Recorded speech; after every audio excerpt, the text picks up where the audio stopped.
Sit your ass down before I add contempt of court to your sentence. Judge Raymond Harrison leans forward, eyes boring into the black man standing in shackles before him. You are found guilty Stanford on all degree, charges, and I am recommending cybersecurity the expert. maximum sentence. Impressive Your Honor, resume, with all Mr. due Carter, respect, but you're you have still the just wrong another man. thief in an orange jumpsuit.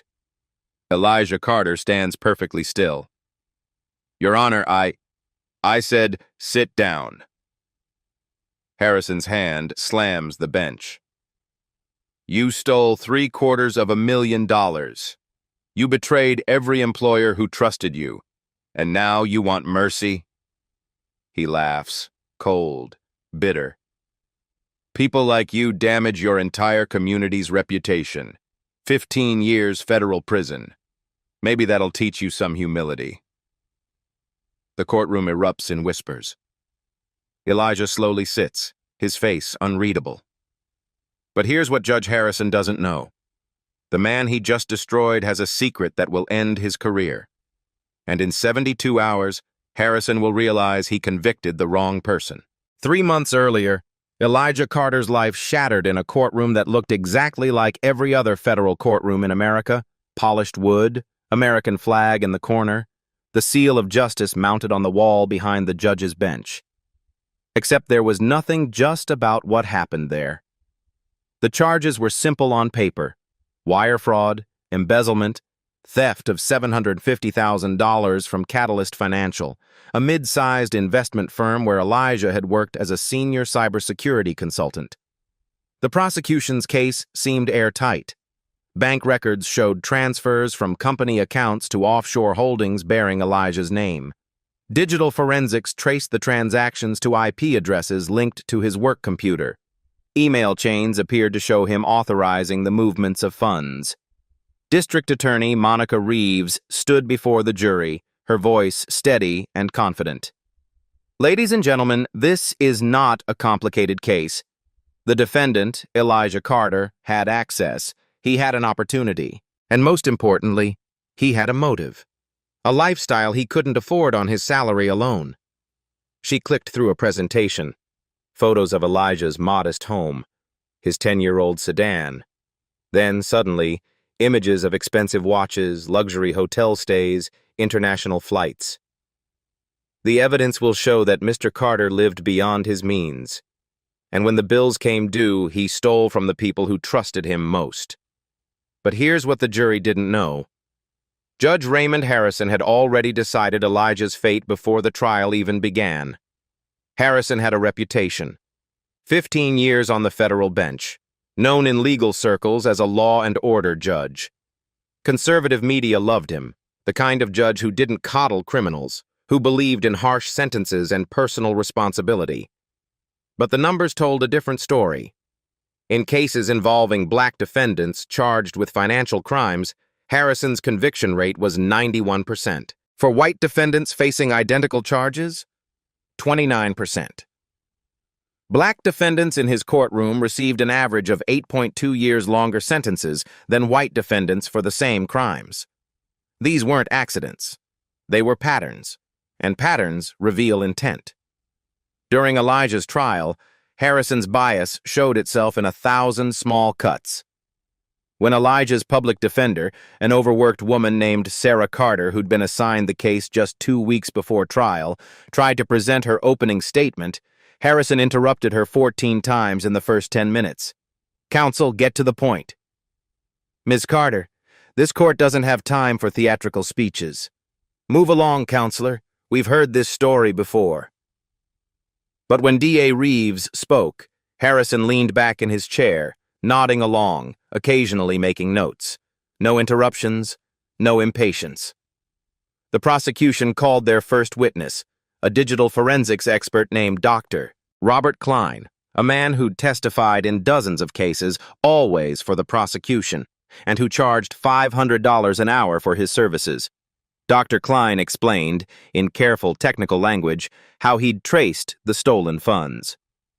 "The digital signature is irrefutable," he said, adjusting his glasses. "These transfers originated from Mr. Carter's workstation. The authentication codes match his credentials. There's no possibility of external intrusion." Sarah Carter stood for cross-examination. Dr. Klein, isn't it true that IP addresses can be spoofed? That authentication codes can be stolen? Objection. Speculation. D.A. Reeves didn't even stand. Sustained. Harrison's response was instant. Sarah tried again. Dr. Klein, did you investigate whether anyone else had access to... Objection. Asked and answered. Sustained. Move on, Ms. Carter. It happened again and again. Every substantive question Sarah asked was met with an objection that Harrison sustained. The jury watched. They learned what the judge wanted them to know. The defense had nothing. When Sarah tried to introduce Elijah's employment records, 12 years of spotless performance reviews, commendations, awards for excellence, Harrison cut her off. Counsel, this court is not interested in a character parade. The defendant's work history is irrelevant to whether he committed these crimes. Your Honor, it speaks to motive. I said it's irrelevant. Move on or sit down. Sarah's hands trembled as she shuffled her papers. She was young, inexperienced, facing a system designed to crush people like her client. But the worst moment came when she requested an independent forensic audit of the digital evidence. Your Honor, we believe the prosecution's forensic analysis is flawed. We request the court authorize an independent expert to... Harrison didn't let her finish. Motion denied. But, Your Honor, this is critical to... Ms. Carter, I've reviewed the prosecution's evidence. Dr. Klein is a respected expert. This court will not waste taxpayer money on defense fishing expeditions. Denied. Final. In the gallery, 3 men in dark suits watched every moment. They took notes. They made eye contact with each other when Harrison shut down the defense. One of them, a man with graying temples and the posture of someone who'd spent decades in law enforcement, leaned forward whenever Harrison spoke, his expression carefully neutral. Elijah noticed them. Of course he did. But he said nothing. The trial lasted just 4 days. In a case involving complex financial crimes, digital forensics, and $750,000, 4 days was absurdly fast. The prosecution presented 23 witnesses. The defense called 6, but Harrison sustained objections to most of their testimony, rendering them nearly useless. When Elijah took the stand in his own defense, Harrison's contempt was palpable. Mr. Carter, speak clearly. Enunciate. This isn't the streets. Elijah had been speaking perfectly clearly. He had a master's degree from Stanford. He'd presented at cybersecurity conferences. But Harrison wanted to remind the jury, mostly white, mostly middle-aged, that this defendant was different, other, less than. Mr. Carter, you expect this jury to believe that someone framed you? That they stole your credentials, used your computer, and made it look like you committed these crimes? Yes, Your Honor, that's exactly what happened. Harrison leaned back, a thin smile on his lips. How convenient. The jury deliberated for 5 hours. Given the complexity of the case, this was remarkably fast. Later, some would question whether they'd truly reviewed all the evidence. But it didn't matter. Guilty on all counts. The sentencing hearing came 3 weeks later. Elijah stood as Harrison prepared to seal his fate. Mr. Carter, you had every advantage in life. Education, opportunity, a career most people would envy, but you chose to steal. You chose to betray trust. You chose to believe you were smarter than everyone else, that you could get away with it. Harrison paused, letting the words sink in. People like you make it harder for your entire community. You confirm every negative stereotype. You take opportunities that were given to you in good faith, and you squander them for personal gain. In the gallery, Elijah's wife, Nicole, gripped the armrest of her seat, tears streaming down her face. Their 8-year-old daughter, Maya, sat beside her, too young to fully understand, but old enough to know something terrible was happening to her daddy. I've seen 100 defendants like you, Harrison continued. Always an excuse, always someone else to blame. But today, accountability arrives. 15 years federal prison, No early release, no parole. Maybe that will teach you the humility your education clearly didn't. The gavel came down. Elijah's face remained calm. Too calm. As the marshals moved to take him away, he turned to look directly at Judge Harrison. "Your Honor," he said quietly, "you should have investigated more carefully." Harrison's eyes narrowed. "Is that a threat, Mr. Carter?" "No, sir, it's a fact." Bailiff removed the prisoner. As Elijah was led away, he glanced once more at the three men in suits. The one with graying temples gave the slightest nod. What no one in that courtroom understood, what Judge Harrison couldn't possibly have known, was that every word, every gesture, every moment of bias had been recorded, documented, cataloged. Because Elijah Carter wasn't just another defendant. He was the bait, and Harrison had just swallowed the hook. 2 weeks after sentencing, something unusual happened. Most wrongfully convicted individuals spend months, sometimes years, filing appeals, navigating bureaucratic mazes, begging overworked public defenders to take their cases seriously.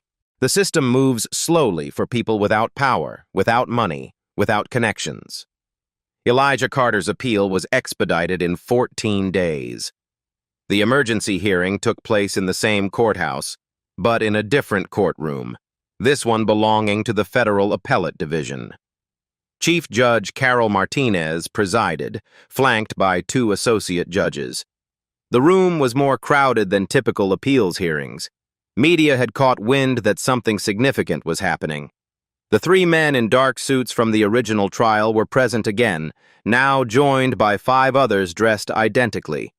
And Elijah Carter walked in wearing something no one expected: a crisp white dress shirt, dark slacks, and an expression of absolute control. He carried a single leather portfolio, thin, professional, with an embossed eagle barely visible on the cover. Judge Harrison sat in the gallery, required to attend. His attorney kept whispering questions that Harrison waved away impatiently.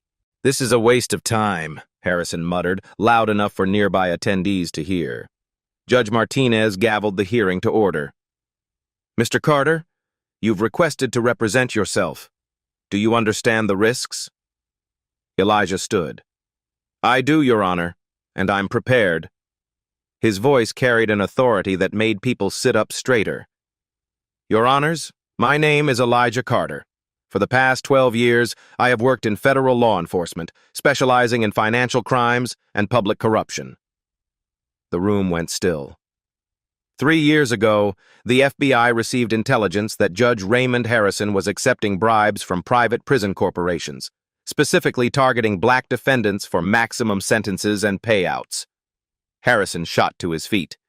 "This is outrageous!" Judge Martinez's gavel cracked. "Judge Harrison, sit down. You will have your opportunity to respond." Elijah continued calmly.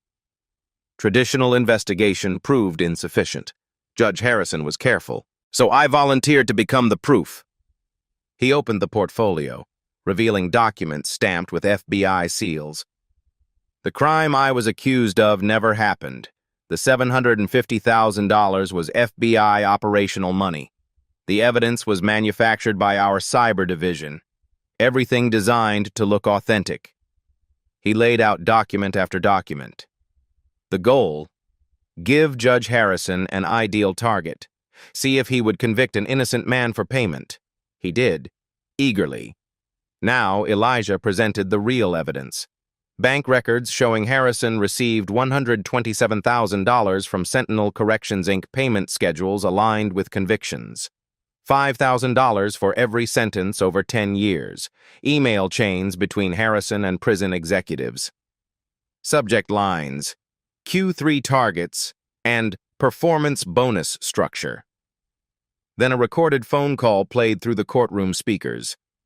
Harrison's voice, unmistakable. "The Carter case is perfect. Educated black defendant. No media sympathy. Push it through quickly." Sheen.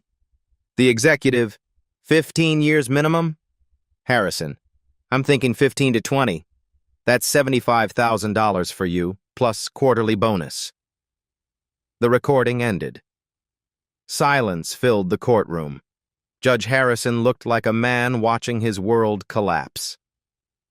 Your Honors, I'm not the only victim. We identified 14 other cases where Judge Harrison convicted innocent people. All black. All sent to facilities that paid him. He read names slowly. James Wu, 7 years. Keisha Monroe, 6 years. David Richardson, 4 years. With each name, he placed a photo on the table. 2 of Judge Harrison's victims committed suicide. One was my younger brother, Jordan Carter, convicted 6 years ago by a different corrupt judge. 4 years in prison. 8 months after exoneration, he took his own life. He was 31. Elijah's voice caught briefly, the first crack in his composure. I can't bring Jordan back. But I could document Judge Harrison's corruption so thoroughly that no one could deny it. He closed the portfolio. Your Honors, the FBI requests 21 days to present complete findings. The full criminal network, all co-conspirators, our prosecution recommendations. Judge Martinez exchanged glances with her fellow judges. Mr. Carter, we are profoundly disturbed. How much evidence? 300 pages, 22 months of investigation, 47 FBI agents across 8 field offices. An associate judge leaned forward. What is your exact FBI position? Elijah smiled slightly. I'm a special agent, Your Honor. Public Corruption Unit. Technically true, just not complete. Judge Martinez studied him. Motion granted. 21 days. Your conviction is stayed. She turned to Harrison. Judge Harrison, retain counsel immediately. Marshals, ensure Judge Harrison and District Attorney Reeves remain available. 2 marshals moved toward the exits. Harrison found his voice. This is entrapment. You can't... Judge Harrison. Martinez's voice cut like ice. You're not in your courtroom anymore. And if half of this is accurate, you'll never sit in one again, except as a defendant. As the hearing adjourned, the men in suits approached Elijah. The one with graying temples extended his hand. Clean work, Carter. In the gallery, Harrison watched. Who are they? He demanded. His attorney's face was grim. Federal agents, senior ones. Harrison's eyes widened as reality sank in. The man he'd destroyed wasn't just an FBI agent. He was part of something much bigger. And the trap was only beginning to close. 18 months earlier, a conference room deep inside FBI headquarters in Washington, D.C., held a meeting that would change everything. Elijah Carter stood at the head of the table, presenting to some of the most powerful people in federal law enforcement. Deputy Director, Section Chiefs, Legal Counsel. On the screen behind him, photos of Judge Raymond Harrison, financial charts, conviction statistics that told an ugly story. Judge Harrison has corrupted his courtroom for over a decade, Elijah said, his voice steady. Traditional surveillance won't work. He uses encrypted communications, shell companies, and careful intermediaries. We need definitive proof of intent. The deputy director leaned forward. What are you proposing? I want to get myself convicted. Silence. You want to serve time in federal prison? The deputy director's tone was incredulous. 2 to 3 months maximum, until we have ironclad evidence. I've worked undercover for 8 years. This is what I do. This is different, Carter. You're talking about a felony conviction on your record, which will vacate once Harrison is arrested. Sir, I've thought this through. What Elijah didn't say in that room, what he couldn't say without his voice breaking, was why this mattered so much. 6 years earlier, his younger brother Jordan had stood in a different courtroom, facing a different corrupt judge, convicted of a crime he didn't commit. Jordan Carter, a 25-year-old middle school teacher with a spotless record, sentenced to 8 years for armed robbery based on a false witness statement and a public defender who met him twice. Jordan served 4 years before new evidence exonerated him. By then, the damage was complete. His teaching license was revoked. His fiancée is gone. His apartment, his savings, his future, all destroyed.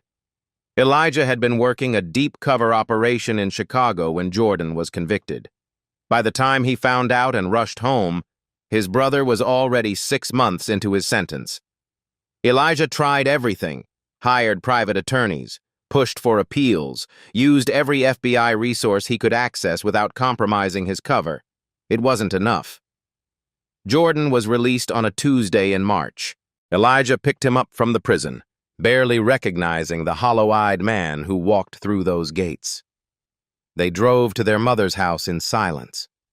For 8 months, Elijah watched his brother try to rebuild, watched him apply for teaching jobs that were never called back, watched him flinch at loud noises, watched the light behind his eyes dim a little more each day. On a November morning, Jordan's landlord found him. Pills and a note that said simply, "I can't carry this anymore." Elijah took 2 weeks off work, organized the funeral, held his 6-year-old nephew, Jordan's son, as the boy sobbed against his chest. At the cemetery, Elijah made a promise to that little boy, to his brother's memory, to himself. This would never happen again, not if he could stop it. Now, 18 months into Operation Blind Justice, Elijah sat in his home office at 2 in the morning, walls covered with evidence. His wife, Nicole, appeared in the doorway holding 2 cups of coffee. "You should sleep," she said softly. "Can't. The timeline's tight." Nicole set down the coffee and studied the wall. Financial records, victim photos, recordings, transcripts, a spiderweb of corruption with Harrison at the center. "How many people has he destroyed?" she asked. "What can we prove?" 14. "But I think it's more. Much more." Nicole wrapped her arms around him from behind. "Jordan would be proud of you." Elijah's hand found hers. "Jordan should be here, teaching kids, raising his son, living his life." "I know. But you're making sure no one else loses their brother the way we lost ours." Their daughter, Maya, 8 years old, appeared in the doorway, rubbing sleep from her eyes. "Daddy, why are you still awake?" Elijah turned, pulling her into his lap. "Working on something important, baby girl." "Mate, the thing that's going to make you go away for a little while?" Nicole had explained it as best she could. "Daddy has to go on a special assignment, like an actor playing a role, but he'll be back soon." "Yeah, that thing." Maya touched the photos on his desk. "Are these the people the bad judge hurt?" "They are." "And you're going to stop him?" Elijah looked at his daughter's face. So much trust, so much faith that her father could fix broken things. "Yes, sweetheart. I'm going to stop him." "Good, because heroes don't let bad people win." After Maya went back to bed, Elijah returned to his work. He pulled up the FBI database, access granted only to senior officials. Cross-referenced Harrison's cases with prison industry payments, built timelines, verified sources. On his desk sat a photo of Jordan, taken a month before his arrest, smiling, full of life. Everything ahead of him. Elijah picked up the photo. "I'm doing this for you, brother, for everyone he hurt, for everyone he would have hurt." He opened a new file on his computer. Operation Blind Justice. Final Evidence Compilation. 300 pages. 22 months of work. 47 agents. Every fact was verified 3 times. Every recording authenticated. Every financial transaction is traced and documented. This wasn't just a case file. It was a weapon. And in 3 weeks, Elijah would use it to destroy Judge Raymond Harrison's entire world. 21 days later, the appellate courtroom was packed beyond capacity. News vans lined the street outside. This wasn't a routine appeal. Word had spread that something explosive was coming. Judge Raymond Harrison sat at the defense table, flanked by two expensive attorneys. His face had aged 10 years in 3 weeks. District Attorney Monica Reeves sat separately, her own attorney beside her. The gallery was filled with faces Harrison recognized, faces he'd sentenced, families he'd destroyed. Chief Judge Martinez entered, followed by her associate judges and 2 federal marshals. Not standard procedure. Elijah Carter stood. Today, he wore a charcoal gray suit, American flag pin on his lapel. The transformation from convicted felon to federal authority was complete. Mr. Carter, you promised comprehensive evidence. We're ready. Thank you, Your Honor. 3 FBI agents positioned themselves at the prosecution table, surrounded by boxes of documents. For 22 months, the FBI has conducted the largest judicial corruption investigation in U.S. history. What I'm about to present is documented, verified, irrefutable proof. Harrison's attorney stood. Your Honor, I object. Sit down, Mr. Kozlov. You'll have your opportunity. Right now, I want to hear the evidence. Elijah nodded to an agent who wheeled forward a monitor. Let's begin with financials. The screen lit up with Harrison's bank statement. Over 12 years, Judge Harrison received $1.3 million from private prison industry entities. These payments followed a clear pattern. The screen showed a chart, red bars representing Harrison's convictions of black defendants, blue lines showing deposits 2 to 3 weeks later. 94% correlation. Every time Judge Harrison sentenced a black defendant to 10+ years in a Sentinel Corrections facility, he received payment. $5,000 per conviction. Bonuses for sentences over 15 years. Next slide. Email exchanges between Harrison and Robert Vance, Senior VP at Sentinel Corrections. These emails were recovered through a federal warrant. Mr. Vance is in FBI custody cooperating. Elijah read from the screen. Vance to Harrison. Target rich for this quarter. Carter case plus 3 others. Payment schedule attached. Harrison responds, understood. Will prioritize accordingly. The courtroom erupted. Martinez gavelled for silence. Next email. Harrison to DA Reeves. Push Carter trial fast. Need conviction before oversight review. Reeves responds, jury selection optimized. Should be clean sweep. DA Reeves closed her eyes. But the most damning evidence comes from recordings authorized under a federal wiretap warrant. An agent pressed play. Harrison's voice filled the courtroom. The Carter case is perfect. Educated black defendant, solid middle class, Stanford degree, clean record, actually works in our favor. Another voice. Vance. How so? Because when we convict him, it sends a message. No amount of education saves you. Plus, assets we can seize. Adds to Sentinel's bottom line. Sentencing target? 15 minimum. I can push 20 if evidence plays right. These educated ones think they're untouchable. I enjoy proving them wrong. Vance laughed. That's $75,000 for you, plus quarterly bonus. Just make sure payment goes through usual channels. The recording ended. Absolute silence. Harrison had gone gray. His attorney's hands shook as they wrote notes. Elijah let the moment breathe. There's more. A second recording from Judge Harrison's chambers 3 days before my trial. Another click. Harrison's voice again, speaking with Reeves. Monica, I need the Carter conviction locked down. Reeves. The evidence is solid. What if he's actually innocent? A pause. Then Reeves. Is he? Harrison. Doesn't matter. He fits the profile. Exactly what Sentinel wants. Long sentence potential, minimal sympathy, assets to seize. Process him. And if his attorney fights? Harrison laughed. I'll handle the attorney. I always do. These public defenders barely know which case is which. Carter will be in prison within 60 days. The recording ended. Several people in the gallery were crying. Elijah turned to face Harrison directly. You said people like me damage our community's reputation. But you've been damaging lives, systematically, intentionally, for profit. He returned to the judges. Your Honors, Harrison isn't isolated. He's part of a network. 6 other judges, 4 prosecutors, 11 prison executives, 89 documented wrongful convictions across 5 states, 734 years of combined wrongful imprisonment, 12.4 million in kickbacks. The screen changed, a statistical breakdown. In Harrison's courtroom, black defendants charged with financial crimes, average 14.3 years. White defendants, identical crimes, 3.1 years. This wasn't bias, it was the business model. Next slide. 14 faces.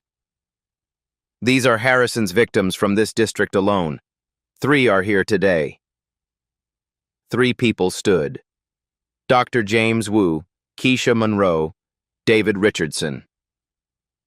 Dr. Wu, 7 years for medical fraud that never occurred. Lost his license, practice, marriage. Ms. Monroe, 6 years for theft she didn't commit. Mr. Daughter's adolescence. Mr. Richardson, 4 years for fabricated tax evasion. Each remained standing. 2 others aren't here because they're dead. One was my brother. Elijah's voice remained steady, but something shifted in his eyes.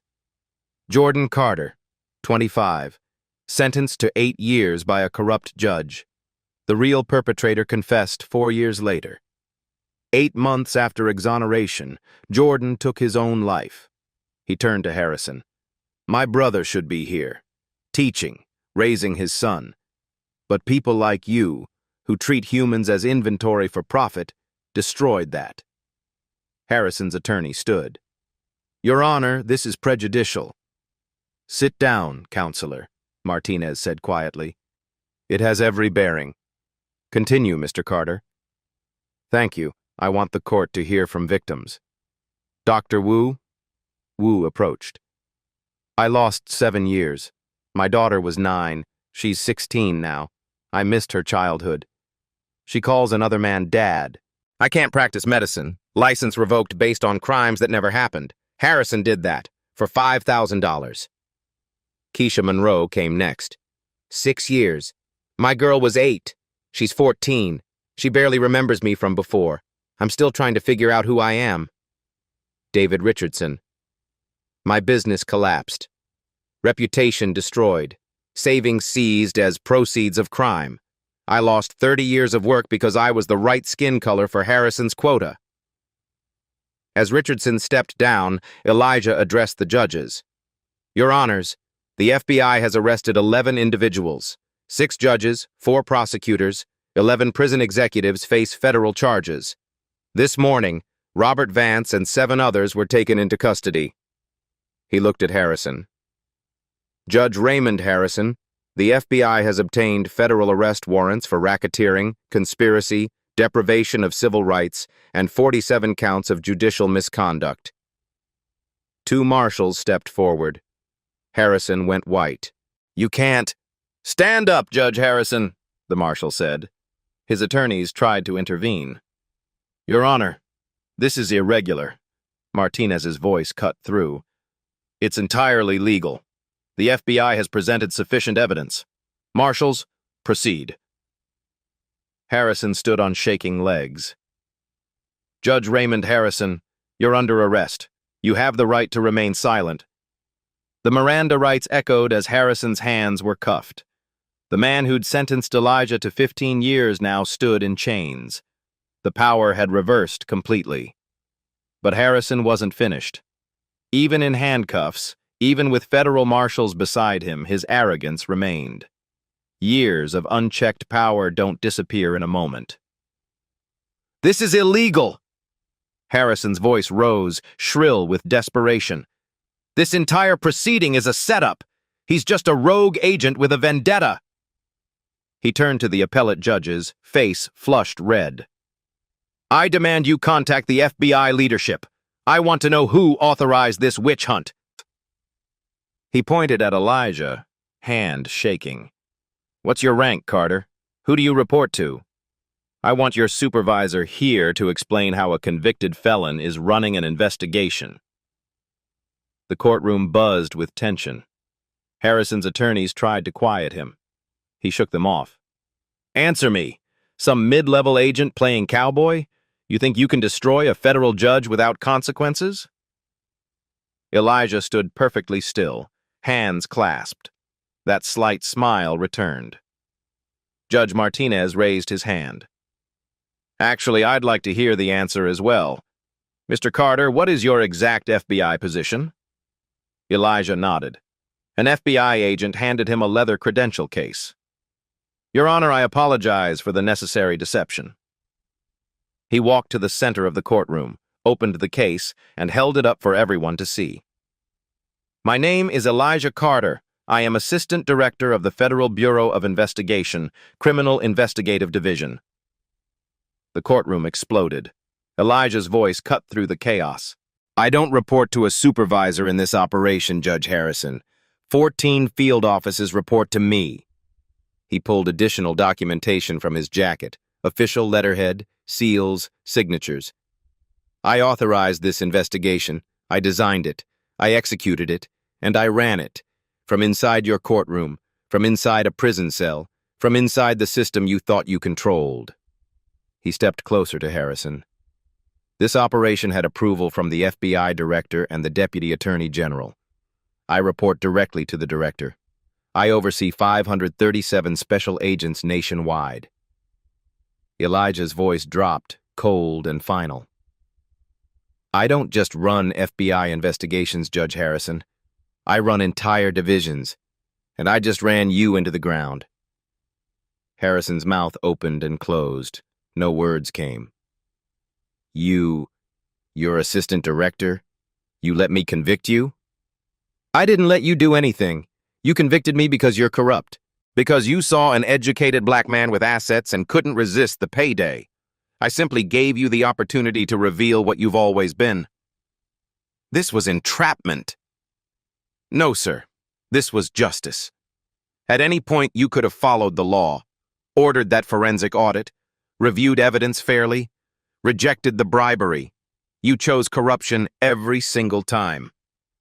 Elijah leaned closer. You said people like me damage our community's reputation. Turns out, people like you damage the entire justice system.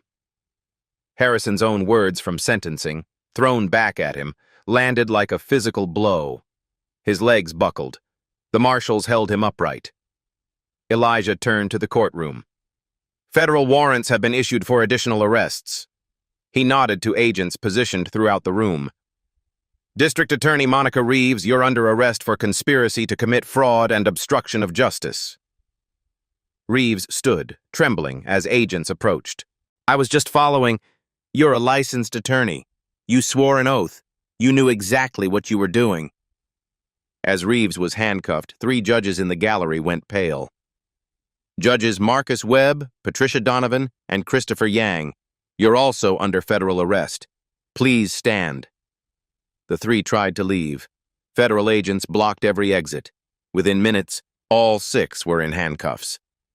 The courtroom that sent Elijah to prison now looked like a federal dragnet. Media cameras flashed. Reporters shouted. Harrison stood destroyed in the center. Judge Martinez gavelled for order. Assistant Director Carter, the FBI has coordinated with this court? Yes, Your Honor. Chief Judge Morrison has been briefed. The U.S. Attorney's Office will file formal charges within the hour. Elijah turned one final time to Harrison. You asked who authorized this. The answer, everyone who matters. Because when a federal judge becomes a criminal, the entire system responds. Harrison was led toward the exit. As he passed Elijah, he whispered, I underestimated you. Elijah's response was quiet but clear. You underestimated everyone. That's why you lost. The doors closed behind Harrison. The courtroom remained in stunned silence. Elijah Carter, no longer a convict, no longer undercover, stood as what he'd always been, one of the most powerful law enforcement officials in America. The trap was complete. 3 days later, a formal federal hearing convened to address the full scope of the conspiracy. Chief Judge Carol Martinez presided over what was effectively a mass exoneration proceeding. The 14 victims sat together in the front rows, united. Harrison sat in the defendant's section now, wearing an orange jumpsuit identical to the one Elijah had worn. The symbolism wasn't lost on anyone. Elijah stood in full FBI dress uniform, Navy suit, badge displayed, authority no longer hidden. Your Honor, the FBI's investigation revealed a criminal enterprise operating 14 years across 5 states. What Judge Harrison did wasn't isolated corruption, it was systematic predation. The screen lit up with an organizational chart. Harrison at the center, lines connecting to 6 judges, 4 prosecutors, 11 prison executives, 7 corrections officers.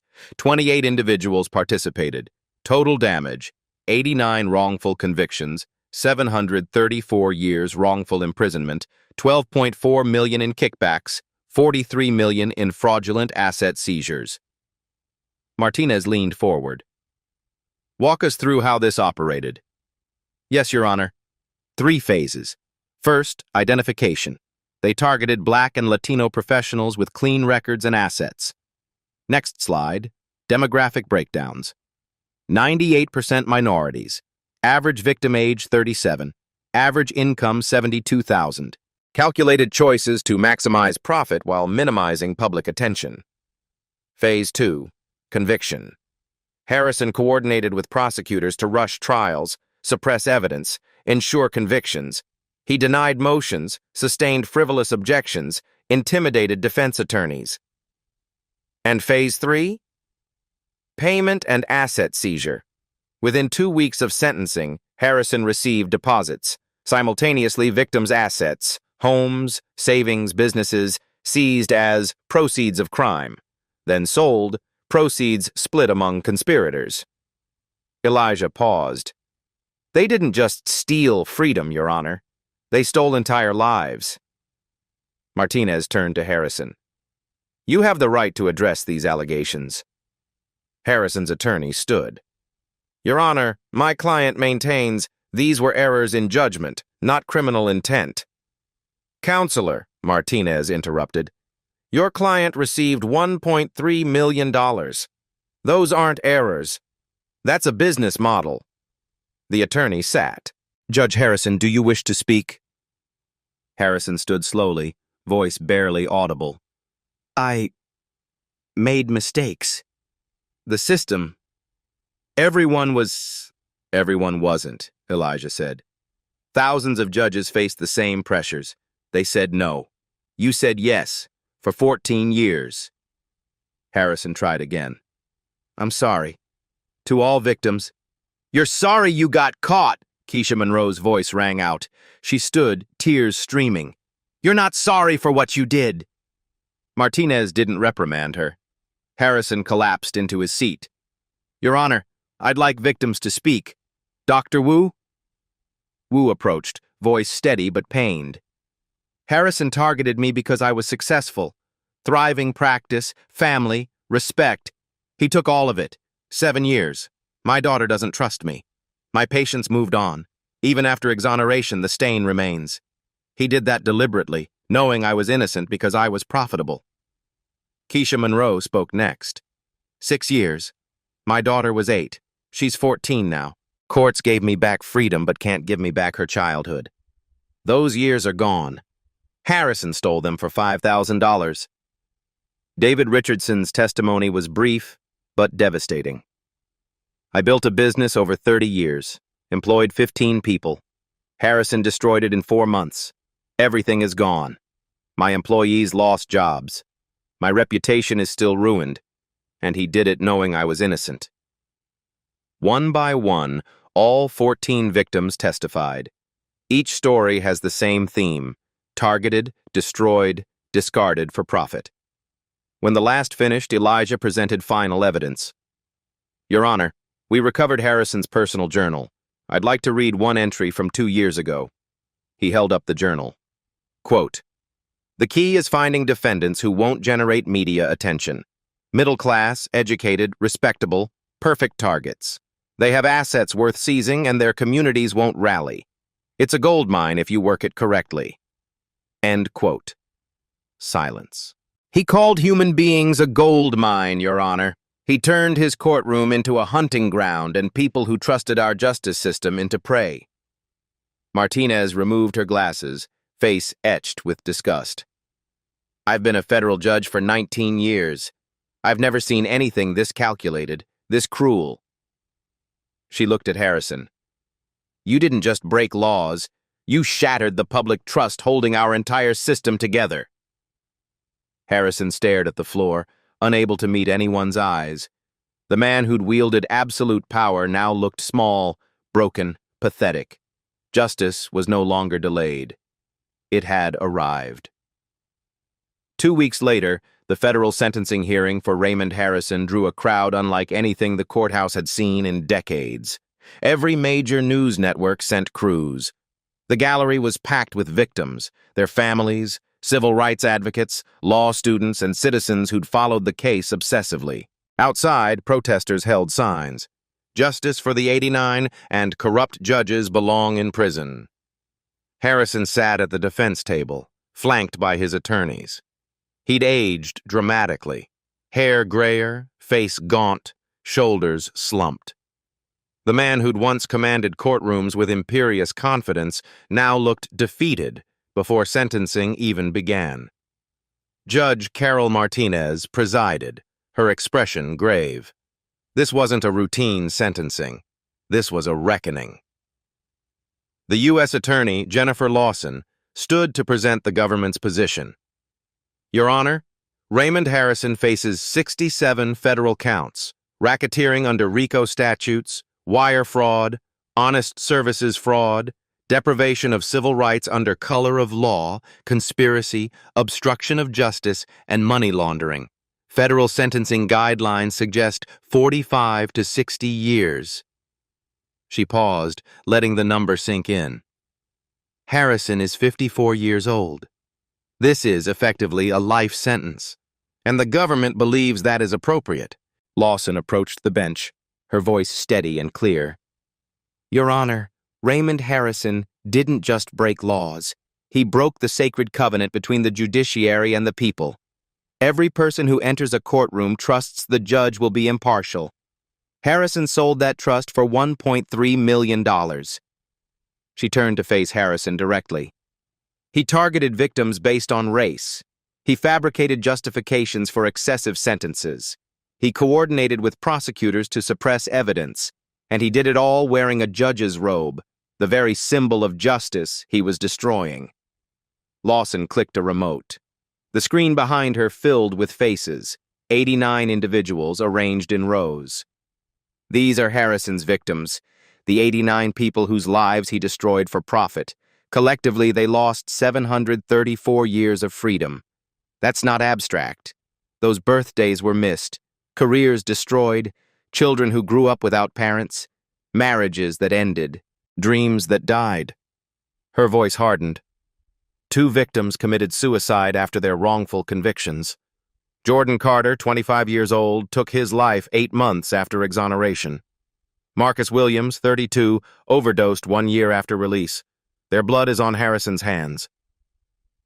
She displayed photos of Jordan and Marcus, young men, smiling, full of life in the before pictures. Then the after. Hollow eyes, broken spirits. Justice demands accountability proportional to harm. Harrison caused catastrophic harm across 5 states, 14 years, 89 lives. He deserves catastrophic consequences. Lawson returned to her seat. Harrison's attorney, Richard Kozlov, stood. His defense was hollow before he even began. Your Honor, Mr. Harrison is a first-time offender. He served his community for 23 years before these crimes. He's expressed remorse. He's cooperating with investigators. His family will suffer from his incarceration. U.S. Attorney Lawson didn't even wait for permission to respond. His 89 victims' families suffered too, for decades, while he was free and collecting payments. Kozlov pressed on, desperation creeping into his voice. We ask the court for leniency, mental health treatment, possibility of redemption, a chance. Judge Martinez cut him off. Counselor, your client had 15 years to show remorse, to stop, to choose differently. He chose profit, every single day. Sit down. Kozlov sat. Martinez turned to Elijah. Assistant Director Carter, you filed a victim impact statement. The court would like to hear it. Elijah stood, walked to the witness stand. He wore his FBI uniform, every ribbon and commendation visible. But his face showed something beyond professional duty, personal pain held in check by discipline. Your Honor, Judge Harrison sentenced me to 15 years in federal prison. I served 63 days before this operation concluded, and he paused, choosing words carefully. Those 63 days gave me a glimpse of what my brother Jordan experienced. The dehumanization, the hopelessness, the knowledge that the system you trusted has betrayed you. His voice caught slightly. Jordan served 4 years for a crime he didn't commit. When he was finally exonerated, he couldn't rebuild. The damage was too complete. 8 months after his release, he took his own life. He was 31 years old. Elijah looked directly at Harrison. Judge Harrison, you didn't kill my brother directly, but judges like you, corrupt, prejudiced, cruel, you created the system that killed him. Harrison's head dropped. You had power to protect people. Instead, you hunted them. You said during my sentencing that people like me damage our community's reputation. But I've spent 12 years in the FBI protecting communities. You spent 15 years destroying them. Elijah's voice strengthened. You wanted to know what people like me are. We're people who refuse to let people like you win. He stood tall. I don't want revenge, Your Honor. I want accountability. I want Harrison to spend the rest of his life knowing that his victims are free, rebuilt, thriving.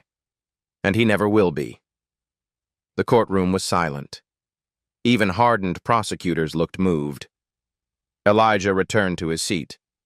Judge Martinez took a long breath, then fixed her gaze on Harrison. Raymond Harrison, stand!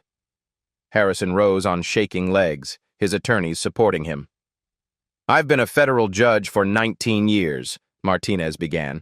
I've sentenced murderers, drug traffickers, terrorists.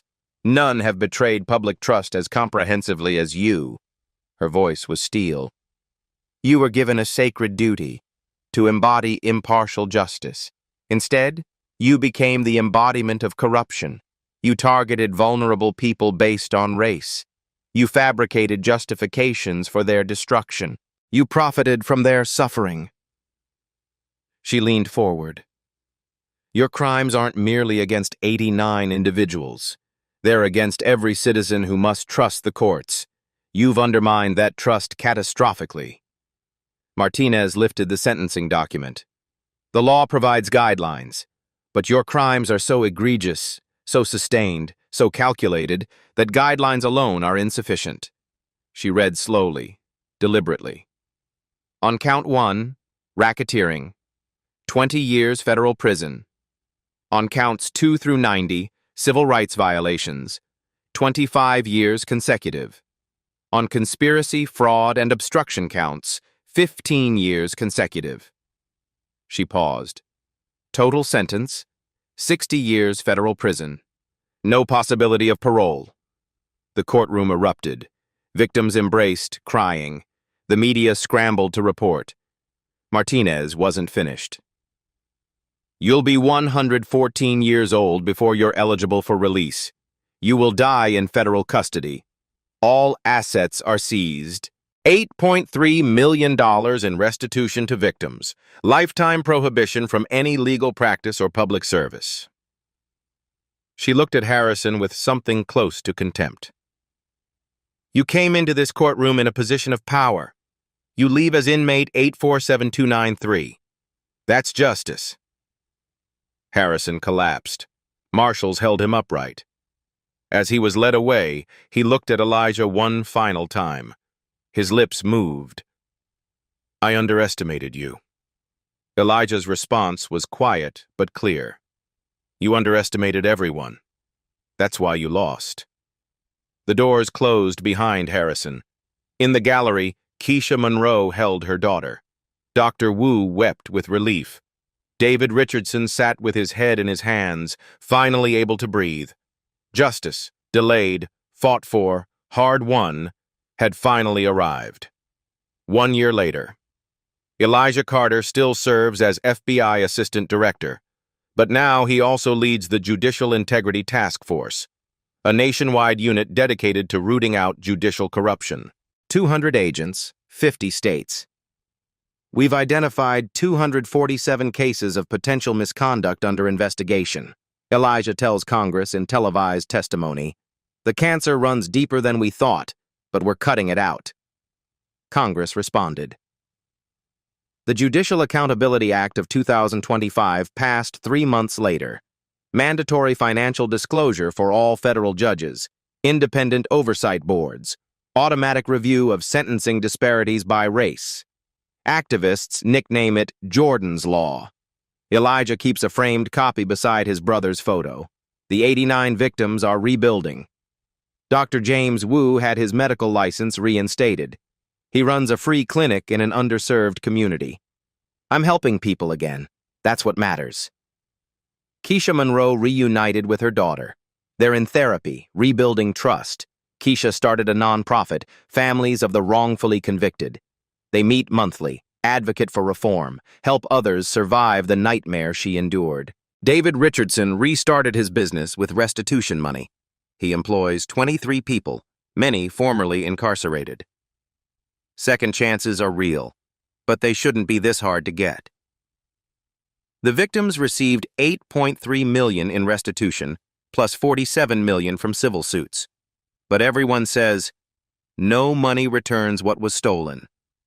Judge Raymond Harrison served 60 years at FCI Pollock, Louisiana, inmate 847293. The number his victims once wore. General population. No protective custody. Fellow inmates know what he did. His wife divorced him. His children changed their names. Former colleagues refuse contact, no visitors. He works in the prison law library helping inmates file appeals. Cosmic irony. The man who denied justice now helps others seek it. He'll be 94 at the earliest possible release. Most likely, he'll die in that cell. On a Saturday morning, Elijah visits Jordan's grave with his wife Nicole and daughter Maya. Maya places sunflowers on the headstone, Jordan's favorite. Uncle Jordan would be proud of you, Daddy. Elijah kneels, touching the stone gently. We did it, Jordan. We made it mean something. As they walk to the car, Elijah's phone buzzes. Text from his deputy. 3 more corrupt judges identified, Michigan, Nevada, Florida. The work continues. It always will. Because corruption doesn't disappear with one victory. It's a continuous battle requiring continuous vigilance. But now the system has people fighting back. This story, Elijah's story, Jordan's story, 89 victims who got justice, it's one victory in a larger war. The Innocence Project estimates 2 to 10% of all U.S. prisoners are innocent. That's 46,000 to 230,000 people, right now, serving time for crimes they didn't commit. Many are black and brown, many are poor, many lack resources to fight back. But Elijah's story proves the system can be beaten. That one person with power, purpose, and courage can dismantle networks of injustice. If this moved you, don't let that feeling fade. Like this video if you believe in accountability over corruption. Subscribe to Black Voices Uncut for more stories of people fixing broken systems. Comment below. Have you or someone you know faced legal system injustice? Your voice matters. Hit that notification bell. Next week we're bringing another incredible story. A black woman detective framed by her own department. They thought she was just another officer to silence. They didn't know she was head of internal affairs, running a sting that would bring down an entire corrupt precinct. Racist police chief framed black detective until she revealed she's head of internal affairs. You won't want to miss it. Remember, systems stay broken when good people do nothing. Be the person who does something. Justice isn't a spectator sport. It's a calling. See you next week.